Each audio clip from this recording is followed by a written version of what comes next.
जय श्री कृष्ण माऊली.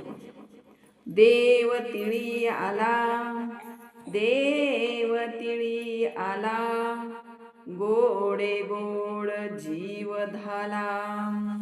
साधला हा पर्व काळ, गेला अंतरीचा मळ.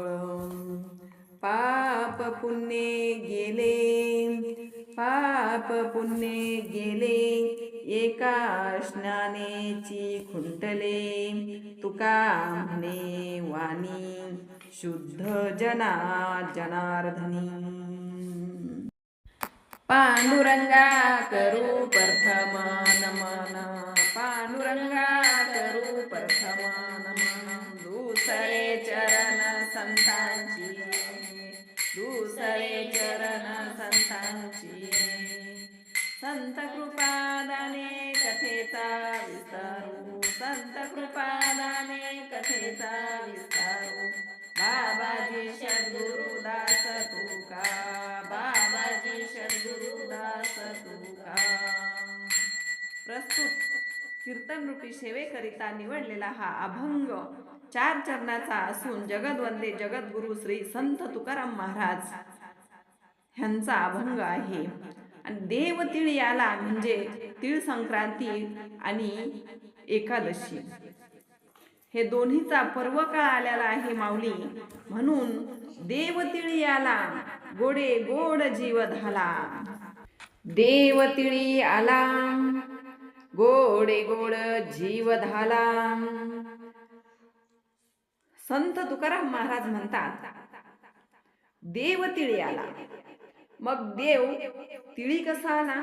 तिळगुळ खायला आलाय का माऊली? अहो, जर आपली भक्ती खरी असल, तन मन धन हे अर्पोनी प्रभूला, भक्ती करा निष्काम, तशी जर आपली भक्ती असेल माऊली, तर भगवंत तिळगुळ खायला नक्की येईल.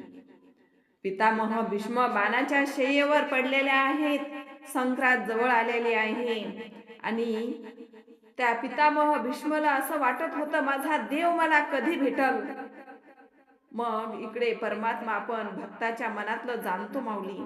आणि परमात्मा पितामह भीष्मकडे गेलेले आहेत आणि त्या बाणाच्या शय्यावर सतत श्रीकृष्ण श्रीकृष्ण श्रीकृष्ण असं नामस्मरण चालू होतं पितामह भीष्माचा.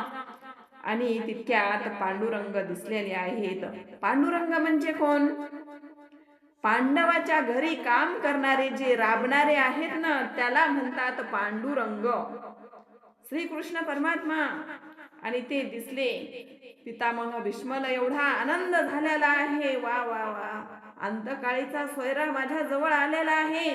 त्याला म्हणतात देव तिळी आला, गोडे गोड जीव धाला. ह्याला म्हणावं देव तिळी आला.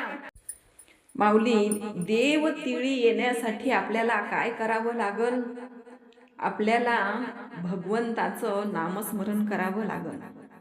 कारण हा नरदेह जो दिलेला आहे ना, तो फक्त भगवंताचे गुणगान करण्यासाठी नरदेह आपल्याला दिलेला आहे.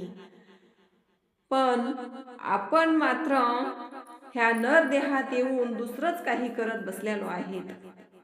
भगवंताचं नामस्मरण आपल्या मुखामध्ये येत नाही.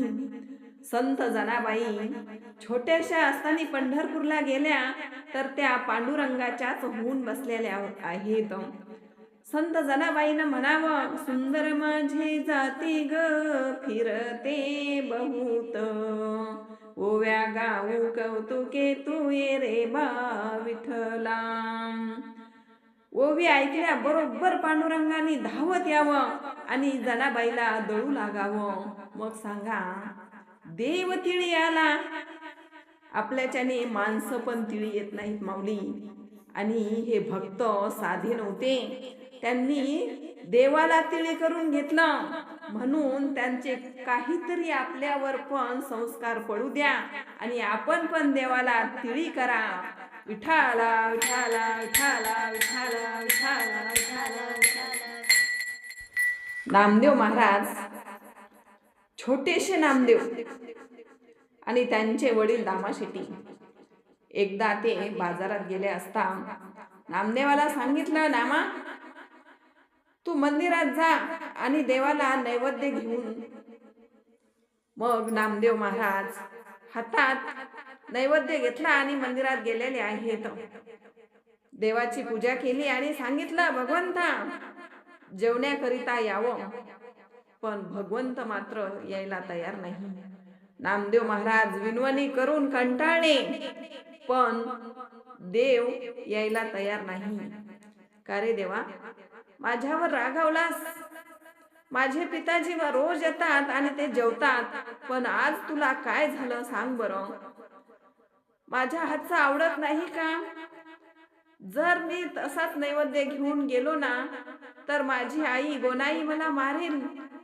लवकर ये आणि जेवण कर. पण भगवंत मात्र मूर्तीतून प्रगट होत नव्हते. नामदेव महाराजांनी भरपूर विनवणी केली, तरी पण भगवंत यायला तयार नाही. मग नामदेव महाराज म्हणतात, देवा आता मी प्राण देईन. भगवंत साक्षात मूर्तीतून प्रगट झाले आणि नामदेवाच्या हातचं जेवण करत होते.